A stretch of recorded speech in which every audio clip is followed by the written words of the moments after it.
Welcome to Talk Wargaming, and in this video I'll be taking a look at some of Mierce Miniatures products from their Darklands range. For those of you who are unfamiliar with the game, Darklands is a 30mm tabletop game set in a world not too dissimilar from our own during the Dark Ages. However, in this world all of the mythical beasts and legends are real. Norsemen fight alongside giants and dragon-like beasts fight for the lands we would call Wales today. The miniature that I'll be looking at today is Malacant, Servile Champion of Dis.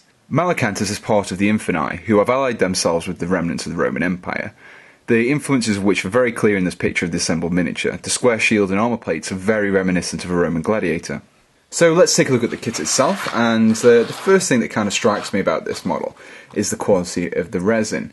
It feels strong, but it isn't brittle, and I'd probably go as far as saying that it's far superior to fine cast resin and maybe even Forge World cast.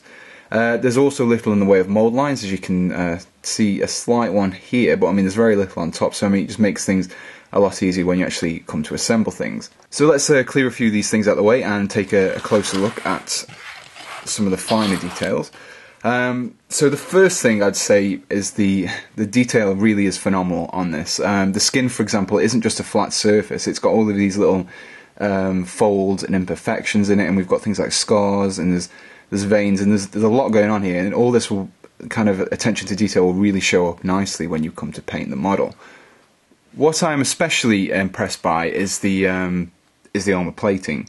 Now you can see here all the little nicks and scratches and all this kind of things that you'd expect from armour that's been through a lot of battle. Now a lot of manufacturers kind of miss out these details and neglect to include them, and you have to add them yourself, but the fact that these are included, it just goes to show the kind of the attention to detail that the manufacturers have put into these. Now a lot of you may be wondering how big this guy is in comparison to the Warhammer range, so I've done a very rough assembly using Blue Tack, and I have a roughly Space Marine size miniature there, so you can see that there is quite a big difference, but this will mean this guy would be perfect for use as a Greater Demon or Demon Prince. Personally, I'll probably be using him as a Bloodthirst or something like that because of the sheer kind of aggressive stance that he's got, the massive axe, and he's got some like wings and a very bestial kind of face. So that was a review of Malacant, and I have to say that I'm very impressed with my first miniature from Mierce Miniatures. The miniature itself looks amazing, and the level of detail in the sculpt is just fantastic. I'm very much looking forward to getting this guy properly assembled and fully painted up, and I think he'll look excellent as a Bloodthirster.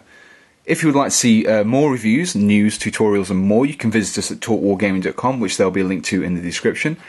If you would like to get your hands on your very own Malacant miniature, there will also be a link to Mierce Miniatures store in the link below. Thanks for watching, and goodbye.